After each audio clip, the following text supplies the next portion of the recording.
இருளும் நிழலும் பல கதைகள் கொண்டது. பேய் டைரியில் வரும் அனைத்து கதைகளும் ஆபத்தானவை. இதை தனிப்பட்ட முறையில் யாரும் முயற்சிக்க வேண்டாம். நான் டாக்டர் எம். லிங்கேஸ்வரன்.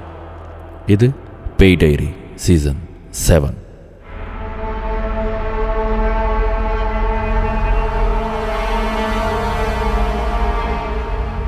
நாம் யாரையாவது சந்திக்கும் பொழுது பல விஷயங்கள் பேசுவோம். அதில் அவங்களோட இன்ட்ரெஸ்ட் இருக்கும், இல்லை நம்மளோட இன்ட்ரெஸ்ட் இருக்கும். அந்த மாதிரி ஒவ்வொரு நபர்கிட்டையும் ஏதாவது ஒரு விஷயத்தை நம்ம தெரிஞ்சுக்குவோம். அந்த மாதிரி நான் நிறைய விஷயங்கள் கலந்து பேசுவேன். ஏன்னா ஒவ்வொரு மனிதனும் ஒவ்வொரு புத்தகம்.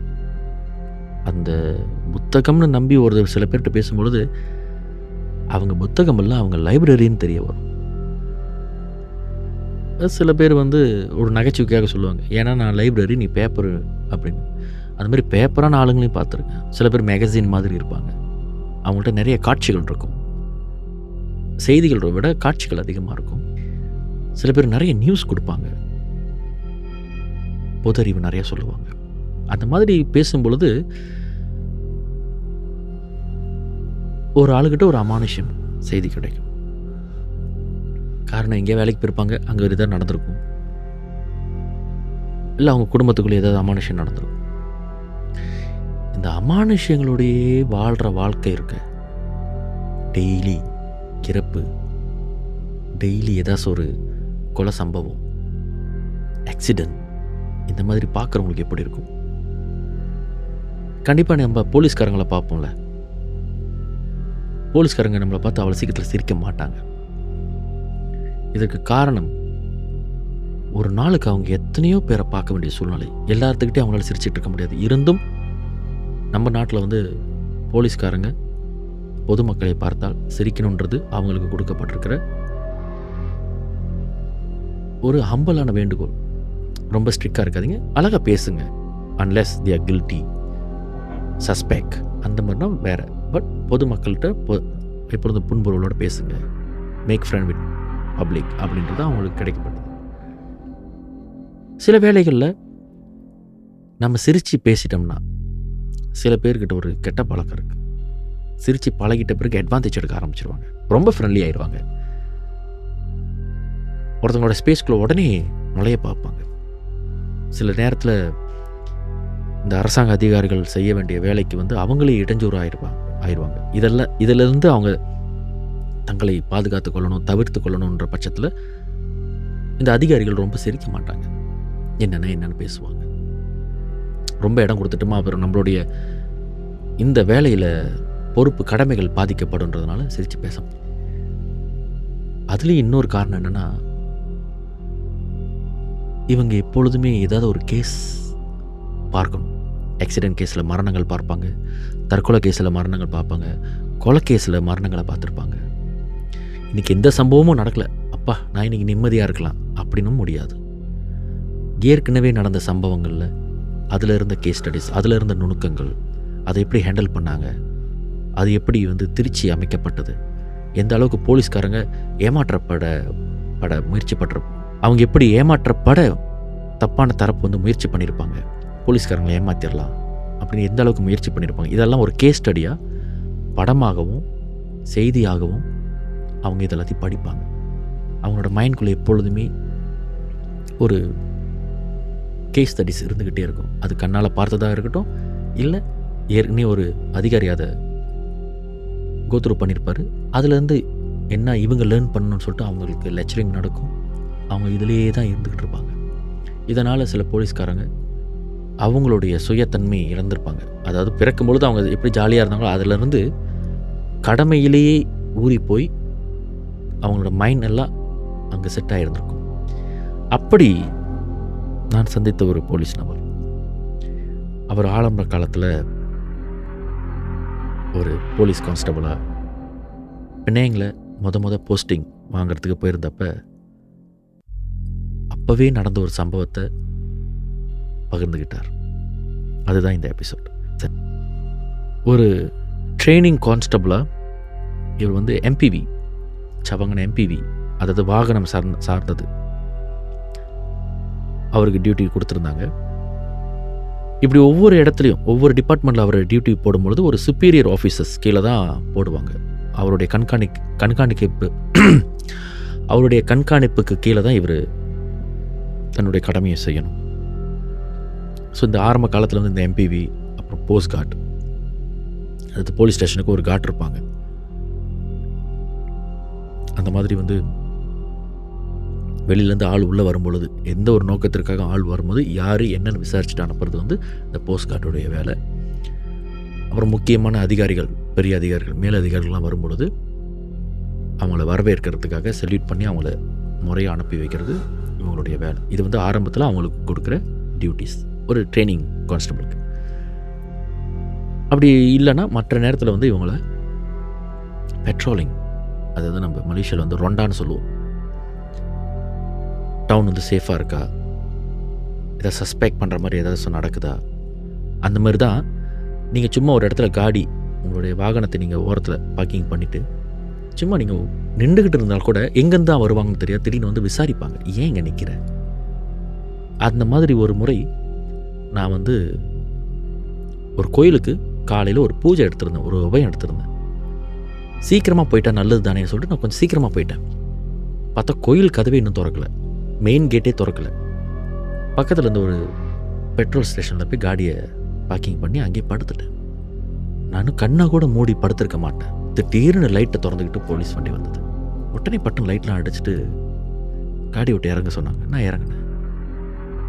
நான் யோசித்தேன், என்னடா அது காடியை போட்டு படுத்திருக்கேன், சரி பரவாயில்ல, ஒரு நான் ஏதோ தீவிரவாதி மாதிரியாவே இருக்கணுமே என்ன விசாரிக்கிறாங்கன்னு நான் விட்டுட்டேன். அப்புறம் சொன்னேன், இந்த மாதிரி சாமி கும்பிட வந்திருக்கேன், கொஞ்சம் சீர் வரிசனம் வாங்கிட்டு வந்திருக்கேன். இல்லை எல்லாத்தையும் காட்டுனாங்க, எல்லாத்தையும் காமிச்சேன். ஆனால் இங்கே படுக்காத, நீ கோயில்கிட்டே போ அப்படின்னா. நான் சொன்னேன், கோயில் திறக்கிற வரைக்கும் வெயிட் பண்ணுறேன்னு. வேண்டாம், இது வந்து நீ தப்பானவன்றதுக்காக நான் சொல்லலை, நீ தப்பானவன், உன் மேலே என்னை சஸ்பெக்டாக இருக்கிறதுக்கு சொல்லலை. இந்த பகுதிகளில் அதிகமாக சாமுன் நடக்கும், நீ ஒரு ஒன்றே படுத்திருக்க, நீ வச்சிருக்கிறது சாமி பொருளா இல்லை வேலிவான பொருளான்னு வரவனுக்கு தெரியாது. அட்டாக் பண்ணிட்ட பிறகு தான் அவனுக்கு தெரிய வரும் இது என்னதுன்னு. ஸோ ஏன் உன்னுடைய சிச்சுவேஷனை டேஞ்சர் ஜோனில் வச்சுக்கிற, பேசாமல் கோயில்கிட்ட போயிரு, கொஞ்ச நேரத்தில் இன்னும் கோயில் திறந்துருவாங்க, நீ அங்கே போயிரு. இன்னொன்று கோயில் வந்து ரோட் சைட்லேயே இருக்குது, ஆள் நடமாட்டம் இருக்கிற, இன்னும் கொஞ்சம் நேரத்தில் ஆள் நடமாட்டம் இருக்கும், வாகனங்கள்லாம் போய்கிட்டு இருக்கு. நீ இருக்கிறது இங்கே வந்து எண்ணெய் ஊற்றுற இடம், கொஞ்சம் உள்பகுதியாக இருக்குது, இங்கே எது நடந்தாலும் அவசரத்துக்கு யாரும் வர மாட்டாங்க, உன் பாதுகாப்பு எங்களுக்கு முக்கியம்னு சொல்லி அனுப்பி வச்சாங்க. இதுதான் வந்து போலீஸ்காரங்களுடைய தலையாய நோக்கம். அவங்க வந்து நம்மளை வந்து ஒரு கெட்டவனாகவோ ஒரு சட்டத்துக்கு எதிரான ஒரு ஆளவோ நம்மளை நடத்துறது கிடையாது. சட்டத்துக்கு எதிரானவர்கள் யார் என்னன்னு தெரியாது, அவங்கக்கிட்டேருந்து நாம் வந்து ஒரு விக்டிமாக மாறிடக்கூடாதுன்றது கூட அவங்களுடைய கடமையாக தான் அவங்க பார்க்குறாங்க. அப்படி இந்த பெட்ரோலிங் செய்கிறது நம்ம அடிக்கடி பார்ப்போம். அது வந்து நம்மளுடைய பாதுகாப்புக்கு தான். ஆனால் நாம் தான் என்னமோ அவங்க எதையோ தேடுறாங்க, நம்ம தான் தேடுறாங்களோ நம்மளையும் நம்ம நினச்சிக்கிறோம். அது ஒரு சைக்காலஜிக்கல் ப்ராப்ளம். ஆக்சுவலி அவங்க நம்மளுடைய பாதுகாப்பு தான். எங்கேயாவது போலீஸை பார்த்தீங்கன்னா சந்தோஷப்படுங்க, நீங்கள் பாதுகாப்பாக இருக்கீங்கன்னு, அன்லெஸ் நீங்கள் தப்பு பண்ணுற ஆளாக இருந்தால் தவிர. ஒரு முறை இந்த பெட்ரோலிங் வேலைலாம் போயிட்டுருக்கும் பொழுது இந்த போலீஸ் ஆஃபீஸர் வேலைக்கு வந்த புதுசு பெட்ரோலிங்கில் போயிட்டு இருக்கும்போது திடீர்னு ஒரு கால், இன்டர்காம்லேருந்து ஒரு கால் வந்தது. ஒரு நாட்டில் ஒரு முக்கியமான நபர், அவர் யார் என்னன்னா நான் சொல்ல விரும்பல, அவரை வந்து கன்ஷாட்டில் என்கவுண்டர் பண்ணிட்டாங்க. பண்ணது யாருன்றது தெரியல. இந்த சம்பவம் இந்த குறிப்பிட்ட இடத்துல இத்தனை மணிக்கு நடந்திருக்கு.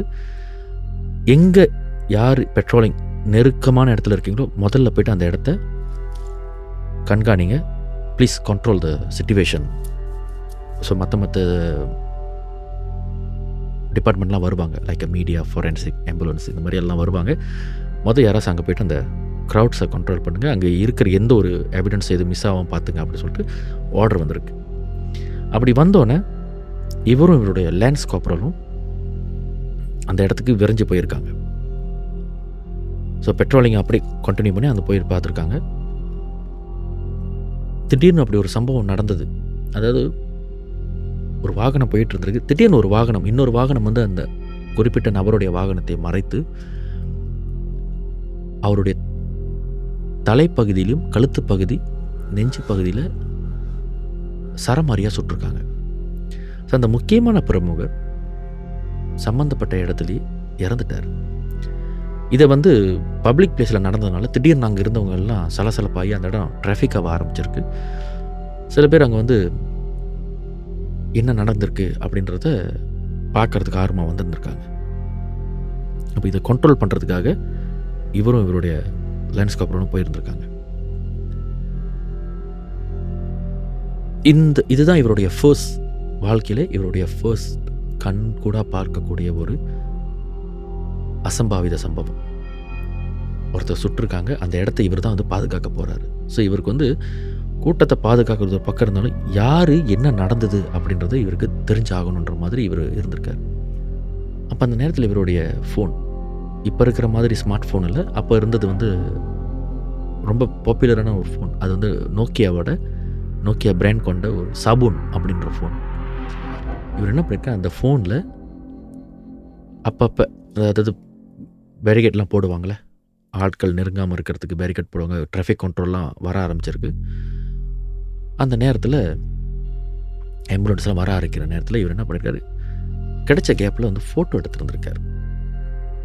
அந்த ஃபோட்டோலாம் எடுத்துகிட்டு இந்த சம்பவம் நடந்த இடத்துல நான் இருந்தேன்னு அவங்க ஃபேமிலியில் காட்டணுன்ற ஒரு எண்ணத்தோடு எடுத்துருந்துருக்கார் வேலைக்கு வந்த புதுசில். அப்படி ஃபோட்டோ எடுத்தோன்னே இவருக்கு தத்த திருத்திப்பில் தெரியும். அதாவது டிசிப்ளின் பீரோவில் இவங்களுக்கு வந்து ஆரம்பத்தில் லெக்சரிங்லாம் கொடுத்துருப்பாங்க. அதாவது எந்த ஒரு விஷயமும் ஸ்டேஷன் டிபார்ட்மெண்ட்டுக்குள்ளே தான். ஜபத்தானை விட்டு அந்நியர்களுக்கு போகக்கூடாது. அது சொந்த மனைவியாக இருந்தாலும் சரி, பெற்றோர்களாக இருந்தாலும் சரி, வெளியே போகக்கூடாது. இதுதான் லா. ஆனால் இவருக்கு வந்து அது தெரியும். இருந்தாலும் அதை அவர் படம் பிடிச்சி வச்சுட்டாரு. அதுக்கப்புறம் அவருக்கே ஒரு மாதிரி கில்ட்டி ஆகிடுச்சு. இல்லை, நம்ம கடமையை விட்டு தவறக்கூடாது. திடீர்னு இந்த ஃபோட்டோலாம் லீக் ஆனிச்சுன்னா இது வந்து நமக்கே வேலைக்கு பிரச்சனை வரும்னு சொல்லிட்டு இவர் என்ன பண்ணியிருக்காரு, சரி அழிச்சிடலாம் அப்படின்னு நினைக்கும் பொழுது, சரி ஒரு தடவை பார்த்துக்கலாம், இது வரைக்கும் நம்ம பார்த்தது இல்லைன்னு சொல்லிட்டு கொஞ்சம் ஆர்வமாக அவர் ரூமில் போய் பார்த்துட்டுருக்காரு. அப்போ ரூமில் பார்க்கும் பொழுது அந்த சூடு பட்டவருடைய தவடை கொஞ்சமாக அசைய ஆரம்பிச்சிருக்கு. அதாவது ஒவ்வொரு ஃபோட்டோவுக்கு பற்றி அவர் ஒரு 4-5 ஸ்னாப், அப்போ வந்து அவர் வச்சுருந்த அந்த ஃபோனில் வந்து சைபர் ஷாட் இருந்திருக்கு. அப்போ அந்த சைபர் ஷாட்டில் அவர் ஃபோட்டோ எடுத்துருக்கப்போ ஒவ்வொரு ஃபோட்டோவும் மாற்றும் பொழுது அந்த தவடை வந்து மேலேயும் கீழேயும் ஏறி இறங்கியிருக்கு. அப்போ இவருக்கு என்ன டவுட் வந்துருச்சுன்னா, சூடுபட்டவர் சாகலை, அப்போ அவர் வாய் அசைக்க முயற்சி பண்ணியிருக்காரா அப்படின்னு சொல்லி இவர் வந்து பார்த்துருந்துருக்காரு. ஃபோட்டோ எல்லாத்தையும் திரும்ப அந்த சைபர் ஷாட்ஸ் எல்லாத்தையும் ஃபார்வர்ட் பண்ணி ப்ரீவியஸ்லையும் தட்டி பார்த்துருந்துருக்காரு. அதுக்கப்புறம் அவர் இன்னொரு விஷயத்தை நோட்டீஸ் பண்ணியிருக்காரு. இறந்தவருடைய வாயிலிருந்து புகை மாதிரி ஒரு ஃபார்ம் போகிறத இவர் பார்த்துருக்காரு. இவருக்கு 2 விஷயம். ஒருவேளை செத்தவருடைய ஆன்மா உடம்பை விட்டு வெளியாகிற மாதிரி இருக்காங்க. 2வது சூடுபட்ட அந்த புல்லட்டோடைய அந்த ஹீட் அது ஒருவேளை புகையாக போகுதா? ஏன்னா ஃபோரன்சிக் படி பார்த்தீங்கன்னா கூட ஒரு சூடுபட்ட பொருள் மேலே ஒரு நீர் பட்டுச்சுன்னா, ஒரு லிக்விட் பட்டதுன்னா அது புகையாக ஃபார்ம் ஆகும், ஒரு ஆவியாக ஃபார்ம் ஆகும். அந்த மாதிரி எதுவான்னு சொல்லிட்டு இவர் மனநிலையில் வந்து நிறைய விஷயம் இவர் கற்பனை பண்ணது இவர் சொல்லும் பொழுது எனக்கு ஆச்சரியமா இருந்துச்சு. ஓ, இப்படிலாம் லாஜிக் இருக்கா அப்படின்ற மாதிரி. இப்படிலாம் அவர் யோசிச்சுட்டு கடைசியில் இவருக்கு வந்து அது மனசு கேட்கல. சரி, இதை அழிச்சிடும்னு சொல்லிட்டு இந்த ஃபோட்டோ எல்லாத்தையுமே அழிச்சிட்டாரு. ஸோ ஃபோட்டோ அழிச்சிட்டு இதை பற்றி யார்ட்டையும் ஒன்றும் சொல்லாமல் அப்படி இருந்திருக்காரு. அன்று இரவு இதெல்லாம் முடிச்சுட்டு வந்து படுத்தார்ல, இவருக்கு தூக்கமே இல்லை. விடிய தூங்காமல் முழிச்சிருந்து மறுநாள் டியூட்டிக்கும் அப்படியே போயிருந்திருக்கார். டியூட்டிக்கு போகும்போது தான் இவருக்கு ஒரு மாதிரி மந்த நிலை. ஐயோ, நைட்டோட தூங்கி இருக்கலாமே, நான் நமக்கு தான் தூக்கம் வரலையே, என்ன பண்ணுறது இப்படின்ற ஒரு சூழ்நிலையில். அதுக்கப்புறம் இந்த கேஸ் வந்து ரொம்ப ஹீட்டாக ஆரம்பிச்சிருச்சு. காரணம் என்ன, ஒரு முக்கியமான ஆள், பிரபலமான ஒரு ஆள். அதே வேளையில் மீடியா வந்து துருவி கேள்வி கேட்பாங்க. மக்கள் இது ரொம்ப ஆர்வமாக எதிர்பார்ப்பாங்க. செய்திகள்லேயும் செய்தித்தாள்கள்லையும் இதை பற்றி திரும்ப இதை பற்றி பேசும் பொழுது அரசாங்கத்திடம் இருந்தும், அதாவது மேல் அரசியல்வாதிகிட்ட இருந்து சில ப்ரெஷர்ஸ், இது எப்படி நடந்துச்சு, இது என்னது, ஏன் அப்படி நடந்துச்சு, இது இந்த கேஸை ஏன் இன்னும் முடிக்கலையா அப்படின்ற மாதிரி இவங்களுக்கு ஒரு ப்ரெஷர் வந்திருக்கு. அப்போ இதை பற்றி அதிகமாக பேசப்படும் பொழுது ஃபொரென்சிக் ரிப்போர்ட் என்ன ஆயிடுச்சு, சஸ்பெக்ட் யார், அப்புறம் இந்த சிசிடிவி கேமரா எப்படி சம்பவம் நடந்துச்சு, கண்ணால் பார்த்த சாட்சி, அது கேஸ் பாட்டுக்கு போய்கிட்டே இருந்திருக்கு. அப்போ இவர் வந்து தன்னுடைய லைன்ஸ் கார்பரல் இந்த மாதிரி நான் மாதிரி பார்த்தேன், இந்த மாதிரி ஃபோட்டோ பிடிச்சேன், அது நான் அழிச்சிட்டானா, பட் வந்து நான் இந்த மாதிரி பார்த்தேன் ஃபோட்டோவில் அப்படின்னு. அப்புறம் இங்கே ஃபோட்டோ அழிச்சிட்டேன், ஏன் அழிச்சேன்னு, இல்லை சட்டப்படி பார்த்தா, அதாவது தத்த திருத்திப்படி பார்த்தா நம்ம செய்யக்கூடாது தானே இந்த மாதிரி அப்படின்னு சொல்லும்பொழுது இவர் சொல்லியிருக்காரு, இல்லை நீ வெளியே தான் காட்டிடக்கூடாது, பட் நீ ஏதாவது எவிடன்ஸ்னால் வச்சுருக்கலாம், பட் நீ வெளியே காட்டிடக்கூடாது, வெளியே காமிச்சிருந்தாலும் அது பெரிய தப்பு, பட் நம்ம டிபார்ட்மெண்ட்டோட தேவைகளுக்குன்னா ஒன்றும் பிரச்சனை இல்லை, நீ அழிச்சிருக்க தேவையில்ல தான், பரவாயில்ல ஓகே, அடுத்தவாட்டி அந்த மாதிரி செய்யாத, தப்பு தான் அப்படின்ற மாதிரி அட்வைஸ் பண்ணி விட்டுருந்துருக்கு. அப்போ இவருக்கு வந்து ஒரு கில்ட்டி ஆகிடுச்சு, ஐயோ இந்த ஃபோட்டோலாம் நம்ம வச்சுருந்துருமா, மேபி ஏதோ நம்ம துவானுக்கு உதவியாக இருந்திருக்குமே அப்படின்ற மாதிரி இவர் ஒரு லெசன் லேர்ன் அந்த மாதிரி இருந்திருக்காரு. அதுக்கப்புறம் இவருக்கு வந்து தூக்கம் பார்த்ததுனால காய்ச்சல் வந்துருச்சு. இவருக்கு காய்ச்சல் வந்து வீட்டில் படுத்து, ஏன்னா இவருக்கு வந்து குவார்ட்டர்ஸ் இருந்துச்சு, அந்த குவார்ட்டர்ஸில் தான் படுத்திருக்காரு. இந்த குவார்ட்டர்ஸில் படுத்திருக்கும் பொழுது ஒரே அனத்தல். தூங்கிட்டு இருக்கும்போது இவருக்கே தெரியுதான் இவர் அனத்துறது, ஆனால் கண் திறந்து பார்க்க முடியும். ஒரு பக்கம் இவர் கண் திறந்து பார்க்கும் பொழுது ஒரு உருவம் கண்ணு முன்னுக்கு வந்து நின்றுருக்கு. இவர் காய்ச்சலில் படுத்திருக்கிற இடத்துல வந்து நின்றுருக்கு. இவர் அதை பார்த்தோன்னே அசைய முடியாமல், இதில் வேற உருவத்தை பார்த்தோன்னே அந்த அதிர்ச்சியில் இவர் அசைய முடியாமல் இருக்கும் பொழுது அந்த உருவம் ஒரு இவர்கிட்ட பேசுறதுக்கு ஒரு முயற்சி பண்ணியிருக்கு. இவர் என்னடா ஏதோ ஒரு உருவம் நம்மள்கிட்ட வந்து வருது, இது வந்து உண்மையா நிஜமா கனவான்னு சொல்லிட்டு தன்னை தானே மோட்டிவேட் பண்ணி பார்த்துருக்காரு, கண்ணை திறந்து பார்த்துருக்காரு. அந்த உருவம் வந்து சீனத்தில் பேசியிருக்கு, சீனத்தில் ஏதோ ஒன்று சொல்லியிருக்கு. இவருக்கு வந்து எதுவுமே புரியலை. இது சீனத்தில் பேசும்பொழுது இவருக்கு தெரிஞ்சிருச்சு, இது வந்து நிஜம் இல்லை, இது வந்து கற்பனையும் கிடையாது, ஏதோ அமானுஷ்யம், ஏதோ ஒரு அமானுஷ்யம். அந்த முன்னுக்கு நிற்கிற உருவம் வந்து நிஜம் கிடையாது, அதே நேரத்தில் நான் கனவும் காண கிடையாது, ஆனால் இது ஒரு அமானுஷ்யம். ஆனால் இது வேற்று மொழியில் பேசுது, எனக்கு சீனம் தெரியாது. ஏன்னா காரணம், இந்த சம்பவத்தில் இருக்கிறவர் வந்து ஒரு மலாய்க்காரர், அதாவது இந்த கான்ஸ்டபிள் வந்து ஒரு மலாய்க்காரர். இவர் என்ன பண்ணியிருக்காரு, அவருடைய நம்பிக்கைப்படி அவர் வந்து ஜபம் பண்ண ஆரம்பிச்சிருக்காரு. இவர் சொல்ல சொல்ல சொல்ல அந்த உருவம் இன்னும் கிட்ட வரதை அவர் உணர முடிஞ்சிருக்கு. அப்போ இவர் என்ன பண்ணிருக்காரு, கட்டில் விட்டு எழுந்திக்கிறதுக்கு முயற்சி பண்ணும் பொழுது அதுக்குள்ளே அவருடைய குவார்ட்டர்ஸில் தங்கியிருந்த மற்றவங்களாம் உள்ளே வந்துட்டு என்ன ஆச்சு அப்படின்னு சொல்லி உள்ளே வந்திருக்காங்க. அப்படி உள்ளே வந்தவரில் ஒருத்தர் வந்து இந்தியர். அவர் வந்து கேட்டிருக்காரு, என்ன ஆச்சு, என் உடம்பு ரொம்ப முடியலையான்னு. இல்லை அங்கே பாரு உருவம் நிற்கிது, இப்போ காணோம், வரைக்கும் உருவம் நின்று பார்த்து என்கிட்ட பேசிகிட்டு இருக்கு, சீனத்தில் பேசுது அப்படின்னு. அப்போ இவங்க சொல்லியிருக்காங்க, இல்லை உனக்கு வந்து உடம்பு முடியாதனால உனக்கு நிறைய அப்படி தோணுது அப்படின்னு சொல்லியிருந்தேன். காய்ச்சல் வந்து இன்னும் ரொம்ப வேர்ஸ் ஆனோன்னே இவங்களுக்கு தெரிய வந்துருச்சு, இது வந்து மருந்தால் குணமாகாது, இது வந்து யாரோ பூமாவை போய் பார்க்கணும்னு சொல்லிட்டு வழக்கமாக எப்பொழுதும் பார்த்தீங்கன்னா எல்லா போலீஸ் ஸ்டேஷன்லையும் சரி, இந்த மதம் சார்ந்த, அதாவது இஸ்லாம், அவங்க அந்த மதம் சார்ந்த பிரச்சனைகளுக்கு வந்து ஒரு மௌலானா ஒருத்தவங்க இருப்பாங்க. அவரும் போலீஸாக தான் இருப்பார், அவரும் பகவாயாக தான் இருப்பார். ஆனால் அதை சார்ந்த இந்த மதம் சார்ந்தது, இந்த ப்ரேயர்ஸ்லாம் செய்கிறது. அப்போ வந்து போலீஸ்காரங்க ஒரு கூட்டம் போடுறாங்கன்னா இந்த டோவா அஸ்லாமான்னு சொல்லிட்டு ஒரு ஸ்பீச் ஆரம்பிக்கிறதுக்கு முன்னே, ஒரு நிகழ்ச்சி ஆரம்பிக்கிறதுக்கு முன்னே ஒருத்தர் வந்து டோவா படிப்பார். அந்த உஸ்தாஸ், அவங்க மோஸ்ட்லி உஸ்தாஸாக தான் இருப்பாங்க. அவரை கூட்டிகிட்டு வந்து பார்க்கலான்னு சொல்லிட்டு அவர்கிட்ட சொல்லும்பொழுது அவர் இன்னும் வந்து குவார்ட்டர்ஸ்குள்ளேயே நுழையிலையும். அவரோட வீட்டில் வந்து அவர் அந்த தோல் பட்டையில் ஒரு துண்டு போடுவாங்களே, அதை எடுத்துக்கிட்டு தோலில் போடும்பொழுது தலையில் வந்து அவருடைய குல்லா சொங்கோவை போடும்பொழுதே அவர் சொல்லிட்டாராம், இது வந்து இறந்தவருடைய ஆத்மா இதை சொல்ல வந்திருக்கு, அதான் ஏன் இந்த பையன்கிட்ட சொல்ல வந்திருக்குன்னு தெரியல, இருங்க போய் பார்ப்போம்னு சொல்லி போய் பார்க்கும் பொழுது நெத்தியில் கை வச்சு இந்த அல்குரானில் சில வார்த்தைகள் இருக்கும், யசின்வாங்க, அதெல்லாம் சொல்லி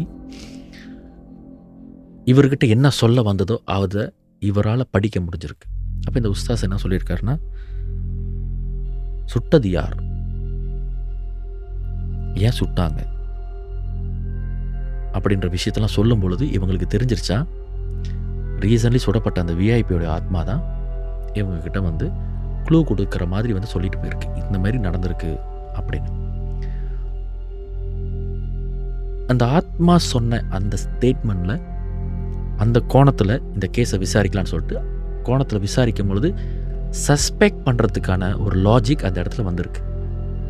அதுக்கப்புறம் அது அப்படியே தொடர்ந்து அந்த கேஸ் போக போக போக கடைசியில் அந்த கேஸ் முடிவுக்கும் வந்துடுச்சு.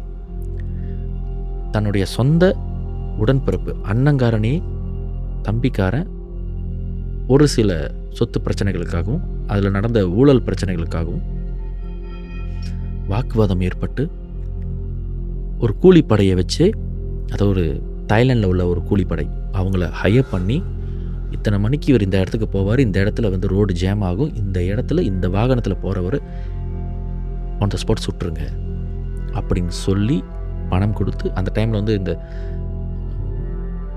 என்ன சொல்லுவாங்க, இந்த டெம்பர் கிளாஸ் மாதிரியான இதெல்லாம் அவர் பொருத்தாத காலகட்டத்தில் அவர் அங்கேயே காடிலேயே சுட்டுட்டு போயிருந்திருக்காங்க. அப்போ தான் இவருக்கு ஒரு அதிர்ச்சி. அப்போ நிறைய கேசஸ் வந்து அறிவுபூர்வமாக விசாரிக்கணும், துருவி விசாரிக்கணும், ஒருத்தவங்களை போய்ட்டு அடித்து கொண்டு வந்து ஸ்டேஷனில் வச்சு மிரட்டி விசாரிக்கணும் அப்படின்னு இதனால் வரைக்கும் இந்த திரைப்படங்கள்லாம் பார்த்து தான் நான் வளர்ந்தேன். ஆனால் போலீஸ்காரங்கன்னு சொன்னால் எல்லா கோணத்துலேயும் ஒரு சின்ன துரும்பாக இருந்தாலும் அந்த துரும்பு கோணத்துலேயும் அவங்க பார்ப்பாங்க. இது ஏன் இங்கே வந்துச்சு, இங்கே வரத்துக்கான அவசியம் என்ன, இது யாரோடையது, இப்படி எல்லா கோணத்துலையும் பார்ப்பாங்க. அப்படி பார்க்குற பட்சத்தில் தான் யாராவது ஒரு நபரை திடீர்னு ஒரு இடத்துல பார்த்தா கூட ஏன் இவங்க நிற்கிறான்னு சொல்லி அவங்கள விசாரிக்கிறது இது போலீஸ்காரங்களுடைய வழக்கம். அவங்க கண்ணுக்கு படுவது எல்லாமே ஏதோ ஒரு ஒரு ஒரு கேஸை சால்வ் பண்ணுறதுக்கு லீட் கொடுக்க போகிற ஒரு விஷயமாக தான் பார்ப்பாங்க. அது மனுஷங்களாக இருக்கலாம், நம்ம கையில் வச்சுருக்கிற பொருளாக இருக்கலாம், எதுவாக இருந்தாலும் சரி, அப்படி அந்த லீட் வச்சு தான் பார்ப்பாங்க. வந்து ஒரு அமானுஷ்யம் சொன்ன விஷயத்தை கூட ஒரு உஸ்தாஸ் அதை என்னன்னு தெரிஞ்சுக்கிட்டு, அதாவது அந்த அமானுஷ்யம் வந்து சீனத்தில் சொன்னது அப்படின்னு சொல்கிறோம், அது எந்த மொழியில் சொல்லியிருந்தாலும் பரவாயில்ல, ஆனால் இந்த கான்ஸ்டபிள் இருக்கார்ல அவருடைய ஆன்மாக்குள்ளே அந்த செய்தி அது பதிவு பண்ணிருச்சு. அவருடைய தலையில் கை வச்சு அந்த ஆன்மாக்குள்ளே பதிஞ்ச செய்தியை இவரால் படிக்க முடிஞ்சிருக்கு. அந்த படிக்க முடிஞ்ச விஷயம் அது எந்த மொழியாக இருந்தாலும் பிரச்சனை இல்லை, அவரால் படிக்க முடிஞ்சிருக்கு. இதுதான் நடந்திருக்குன்னு சொல்லப்பட்டு அந்த ஸ்டேட்மெண்ட்லேருந்து அந்த கோணத்தில் போலீஸ்காரங்க செய்தியை விசாரிக்க போய், அந்த கேஸை விசாரிக்க போய் கடைசியில் குற்றவாளியை கண்டும் பிடிச்சி நீதித்துறைக்கு முன்னே நிறுத்தவும் செஞ்சுருக்காங்க. கடைசியில் அந்த கேஸ் வந்து ஒரு முடிவுக்கு வந்து முடிஞ்சது. ஏறத்தாழ ஒரு 3-4 வருடங்களில் அந்த கேஸ் வந்து ஒரு முடிவுக்கு வந்துடுச்சு. குற்றம் நிரூபிக்கப்பட்டது. தன்னுடைய லைஃப்பில் இது வரைக்கும் வேலைக்கு வந்த காலத்திலிருந்து இன்று அவர் இருக்கிற பொசிஷன் வரைக்கும் பல கேசஸ் பார்த்துருக்கேன், பல கொலை சம்பவங்கள் பார்த்துருக்கேன், கற்பழிப்பு சம்பவங்கள், நார்கோட்டிக் கேசஸ் கூட போயிருக்காங்க உதவிக்கு, ப்ராஸ்டிடியூஷன், கேங் ஃபைட்ஸ், அப்புறம் இந்த சூது, அப்புறம் இந்த திருட்டுத்தனமாக நம்பர் எழுதுறது, இந்த மாதிரி பல கேசஸ், குடும்ப பிரச்சனை, புருஷன் பொண்டாட்டிக்குள்ள பிரச்சனை, கள்ள தொடர்பு, இந்த மாதிரி பல விஷயங்களை நான் ஹேண்டில் பண்ணியிருக்கேன். ஆனால் என் லைஃப்பில் மறக்க முடியாத ஒரு சம்பவம்னா இந்த மாதிரி அமானுஷ்யம் தான். ஸோ நீங்கள் நினைக்காதீங்க போலீஸ்காரங்க எல்லாம் யூனிஃபார்ம் போட்டுக்கிட்டு சட்டம், நேர்மை, ஒழுங்கு, கொலை குற்றத்தை தடுக்கிறது இந்த மாதிரி தான் நாங்கள் இருக்கோம்னு நினைக்காதீங்க. எங்களுக்கும் அமானுஷ்யங்கள் நடக்கும். எத்தனையோ முறை இறந்தவங்களை வண்டியில் ஏற்றிட்டு, அது ஒரு போலீஸ்காரங்க வண்டி இருக்கும், அது போலீஸ் கேஸ்ன்னு ஆயிடுச்சுன்னா அவங்க தான் அந்த பாடியெலாம் எடுத்துகிட்டு போவாங்க. அப்படி ஒரு சம்பவம் நடக்கிறப்ப எத்தனையோ முறை இறந்தவங்க எல்லாம் என் பக்கத்தில் உட்காந்ததெல்லாம் நான் உணர்ந்திருக்கேன். இறந்தது தன்னுடைய உடல் எடுத்துகிட்டு போகிறாங்க போலீஸ்ன்னு சொல்லி மாரில் தட்டி அழுத அந்த அமானுஷங்கள் கூட நான் பார்த்துருக்கேன். அப்படி சொல்லி அந்த அனுபவங்களையும் அவர் பகிர்ந்துக்கிட்டார். அதை வந்து இந்த எபிசோடில் என்னால் பகிர்ந்துக்க டைம் இல்லை. அதனால் அடுத்தடுத்த எபிசோடில் கண்டிப்பாக நான் அந்த சம்பவங்களை பேய்களும் உண்டு, பிசாசுகளும் உண்டு, இருளும் நிழலும் பல கதைகள் கொண்டது. நான் டாக்டர் எம்.ஏ. லிங்கேஸ்வரன். இது பேய் டைரி சீசன் 7.